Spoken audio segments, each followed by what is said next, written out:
So we planted a bunch of trees out here like 4 years ago, and they were supposed to grow super fast, and they're poplars. They're supposed to grow like 4 to 6 feet a year. So we call them like the tree for millennials because we're impatient. We just want things to grow instantaneously. And these silly things have not been growing. And so the beginning of this summer, this spring, I committed that I was gonna get these things to grow this year. And from what I could tell, what was really standing in our way was they needed more water and then to control the weeds around them. And so I was like, I can do that. I'm gonna make sure they get tons of water and they stay weeded. Well, little did I know that we would head into the driest summer we've had in Minnesota since 1988. I think that's what my dad said. And so we have had hardly any rain. So I'm not complaining, it's all relative. But for Minnesota, we have not gotten nearly as much rain as we normally would. So that meant that I have gotten to spend hours and hours out here watering these trees. But like all good blessings in disguise, there's been some really great things that have come from it. Not to mention, the trees are growing. I'll show you some of them today. I had this really brilliant idea to video this outside today, and I'm wondering if the bugs are gonna be too loud now. So like I said, I have had hours out here watering these trees this summer, and we showed our system a little while back, but basically to make sure that when we're watering them that the water goes deep down to the roots of the trees and doesn't just sit on top and run off the ground, we took a bunch of 5-gallon buckets and we just drilled a small hole in the bottom, and then we fill the bucket and then it slowly waters the trees. So it works really well. It's been effective, but that also means we don't have enough buckets for all the trees. So you end up moving the buckets around, and then you stand with the hose and you fill them. And even though this goes quicker than how we used to water them, it still takes a fair amount of time. So I have had lots of time just to stand out here and think. And it's been really good. And I've been thinking a lot about mental minimalism. We talk a lot about how we declutter our house and our stuff. We've touched on digital minimalism, but I know that's something we could talk about more. But what about the stuff up here? And while I'm not qualified to talk about mental health, I can talk about what has helped me and some interesting things that I've come across. And so I feel for me, I've thought about this a lot, again, as I've been watering trees, that mental minimalism is something that I have really had to work towards and protect. That this is something that does not come easy, that there are so many things working against it, that it really has been something I've had to be intentional about and protective of. So we'll talk about a couple tips of how to make it much easier so it's actually practical. I don't want to add to your to-do list today. That's not my goal at all. But I thought this was so interesting. So a really great article by a psychologist and a therapist, and I'll link to it down below because I thought it was really helpful, and there's a lot more to it. But he talks about mental minimalism, and total side note, he says, I suspect physical and digital stuff are arguably the biggest obstacles to mental minimalism in the first place. That is, it would be hard to become more mentally minimal if you're constantly bombarded with a stream of physical and digital distractions. So that kind of gets into the chicken and the egg. Which comes first? Can we simplify our mind before our house or not? Anyways, I think we can. But here's what he has to say. Mental minimalism says that just like too much physical and digital stuff can distract from our values and the things that matter most in life, our own mental stuff can do the same. Thoughts, emotions, memories, and imagination can all become cluttering of our mental space. And when this happens, not only do we consistently experience negative feelings like stress, anxiety, overwhelm, and depression, but perhaps more tragically, we become distracted from living our lives. So then he asks this question. I like this. I appreciate that he realizes that this is not easy. That sounds interesting, but how would it actually work? We can give away our stuff and stop watching Netflix in the evenings, but we can't get rid of our thoughts or donate our emotions. Wouldn't that be so nice? We could just donate our negative thoughts and emotions. So he says that the common thread that ties together physical, digital, and mental minimalism is the skillful management of our attention. He says physical minimalism isn't about less stuff per se, it's about becoming more intentional about the stuff we choose to purchase and let into our lives. Digital minimalism isn't about rejecting technology altogether, it's about setting better boundaries with that technology. And then mental minimalism. It's not about getting rid of negative or distracting thoughts or feelings. You can't, nor would you want to. It's about strengthening our capacity to control when and how much we choose to attend to and engage with these thoughts and feelings. He goes on to say that attention is the doorway to the mind, and I suspect we all could benefit from being better doormen.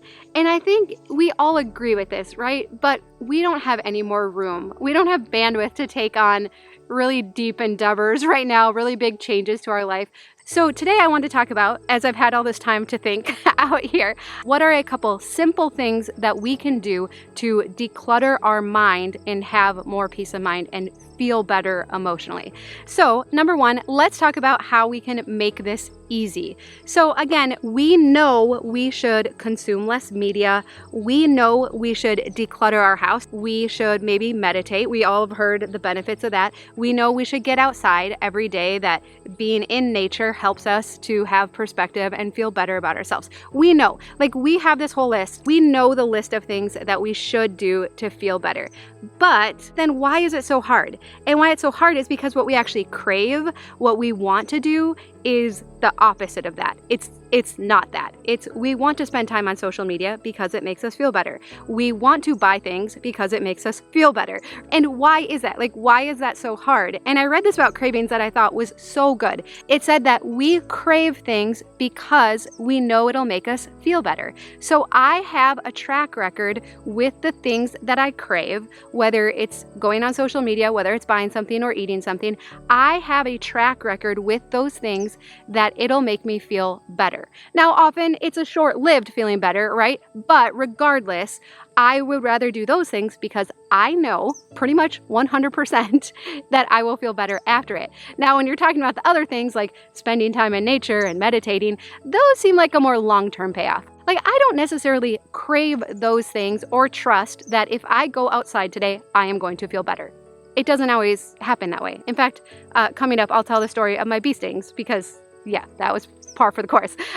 So it does not always make us immediately feel better. So then when it's towards the end of my day and I'm deciding, what should I do? Should I go outside and spend some time in nature or go on Facebook?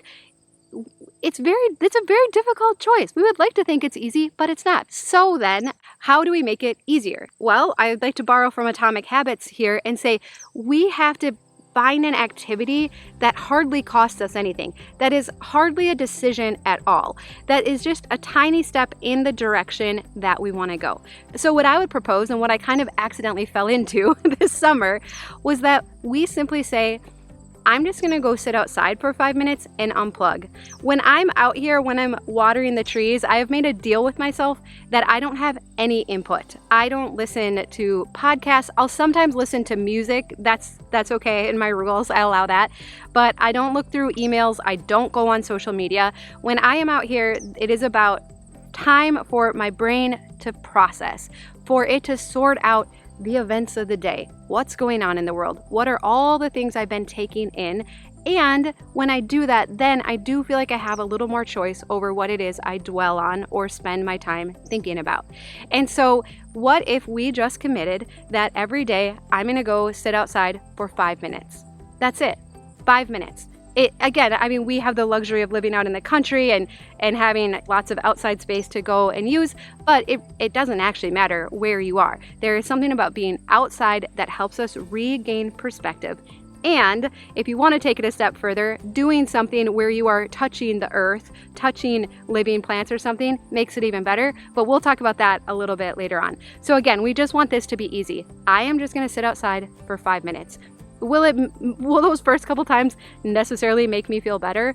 No, probably not, right?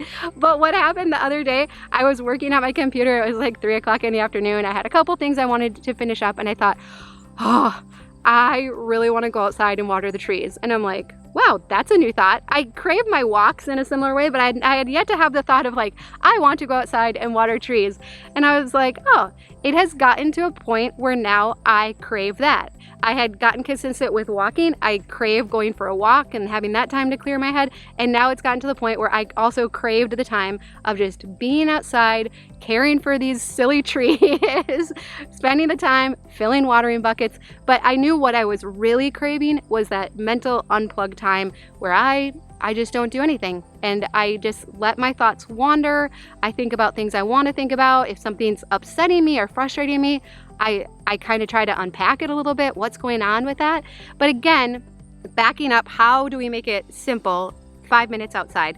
And then from there, if we do that consistently, I do believe that you are going to start to crave it, and it won't be such a difficult decision. And as we do it more and more, we are going to start to feel some of this mental minimalism, or feel our thoughts coming more in order, feeling like we have more control over the things that we're thinking about and dwelling on. That's really cool, isn't it? I think that's awesome.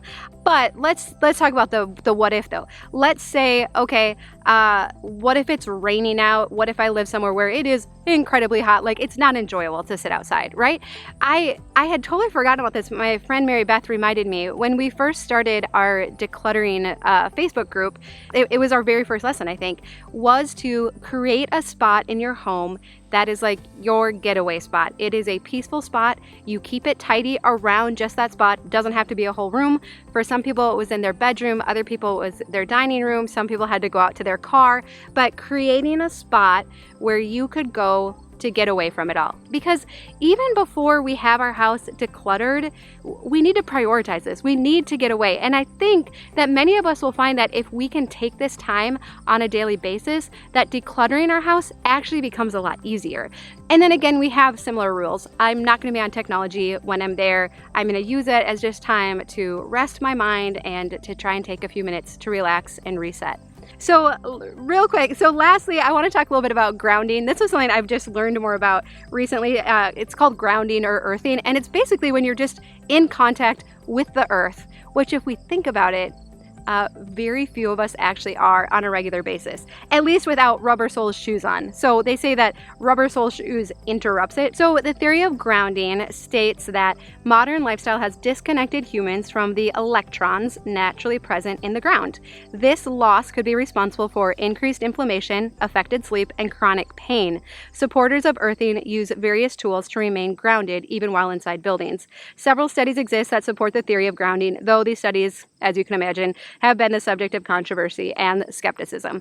But I mean, I've read so many different studies that suggest gardening, flower gardening, vegetable gardening, anything where we're touching the earth is very good for our mental health and our physical health. They even have support groups and therapy groups now that meet in flower gardens. And I understand my mom better now, like why she enjoys flower gardening so much. And it's this same effect. When we get outside, when we're in touch with nature, there is some kind of transfer that takes place. And some have even said it could even be a placebo effect. But regardless, who cares if it's lowering our blood pressure, lowering our stress levels, lowering our anxiety, then I don't really care if it's real or not, right? If I'm feeling better after I do it. So what's been funny? So when I'm out here, I have these are like my outdoor garden sandals so that they're very easy to wash off. But I'm like, okay, rubber soles disrupt this, disconnect us from the earth. So I've been taking off my shoes and just walking in the grass while I'm walking around, filling the buckets with water and watering the trees, right? And pulling weeds. Like I'm really trying to keep the weeds down around these trees. And so I'm like, okay, I'm just gonna take my shoes off. It's gonna be good. And I don't know. Again, is it all in my head? Very well could be. But it feels good. And I think that's part of what I crave is like, I'm gonna get outside. I'm gonna take my shoes off. I'm gonna walk around in the grass. I'm gonna fill buckets. I'm gonna see how the trees are growing. I'll show you how the trees are growing too in a minute. So like the second day that I did this, I got stung on my ankle by a bee. So we have these like little white flowers in the grass here. Tom wouldn't want me to show you that because in his perfect world, we would have no little white flowers in our grass, but we do. And the bees love them. And when you're out here in the afternoon, you can hear the bumblebees buzzing around. But I guess I thought they would stay out of my way, that I didn't really have to worry too much about them. Not the case. So I got stung on the ankle by one, and it totally swelled up my ankle and it kind of hurt. And I'm like, okay, par for the course, right? And so then last week I was doing it again. It did make me a little bit hesitant for like a day or two. I'm like, should I take off my shoes? Should I not? But I did. And so then just last week I got stung again. I guess I was not paying. I tried to be aware, but I guess I was not paying close enough attention. So I totally got stung. This time on the bottom of my foot, which again swelled up the bottom of my foot. And it made it hard to walk for like 2 days because my foot was swollen. And I'm like, this is it's really funny to me that I'm like trying to connect to the earth and be healthier, and I'm like getting stung by bees. So I don't know what the moral of that story is. I was gonna look up, I'm like, I'm sure maybe getting stung by bees is good for you. I think some people use it for like arthritis and stuff, right? So I'm like, hopefully there's like some kind of health benefit to it if I'm gonna be getting stung by bees. But all that to say, I actually still walk around with my sandals off, because even having gotten stung by bees, it just feels good to be touching the ground with my bare feet, just even to feel it, to feel the grass. Even when it was dry here and the grass was getting kind of hard, I'm like, oh, that does not feel as good, right? But just, it brings things into perspective. The world is crazy right now. We know that. And so there is just something about this, being right here, feeling the crunchy grass, getting stung by bees. I'm not actually recommend that you go looking to get stung by bees, but tending to trees, just taking this little bit of time in nature has been truly one of the best things that I have committed to doing. And I do want to show you the trees. So this tree, I'll show you what it looked like earlier this year. So I have been watering these guys. I have been keeping the weeds down above them. Not all of them look as good. This is like my prize one right now. But it is growing so well. And again, it's a poplar, so they grow super quick, which has been really gratifying, because most trees, we have our bigger trees and you don't notice them growing, but these poplars, you can tell, and it's awesome. And then I've also been like, the bigger trees are elm trees, and some of the leaves were yellow, so then I'm like researching, is that okay? Do they need more water? Do they need less? And it was just nice to have something else to think about right now, to not think about the rest of the events of the world right now, and just to think about what's right here, what's in front of me, what things can I influence and do I have control over, and what things don't I. And it's really helped to bring things back into perspective and just to feel like my mind is a little less cluttered. So I would love to know, are there any things that you use to declutter your mind? Are there any practices you do, habits you've put in place, places that you go? Would you share that down below? Because I think that is so helpful, and it would be really fun to hear what you do too. And if this has been a struggle, do you think, could you commit to 5 minutes outside? Just a few minutes every day where you just sit and don't do anything? No agenda, nothing you have to do, just unplug from everything. I would love to hear if you think that'd be practical, or if there's other things that are standing in your way. So as always, I am so grateful for you. Thank you for watching. Thank you for sharing our videos with your friends and family. It means more than we could ever tell you. So thank you so much. We love you. I hope you have a good day, and I'll see you again soon.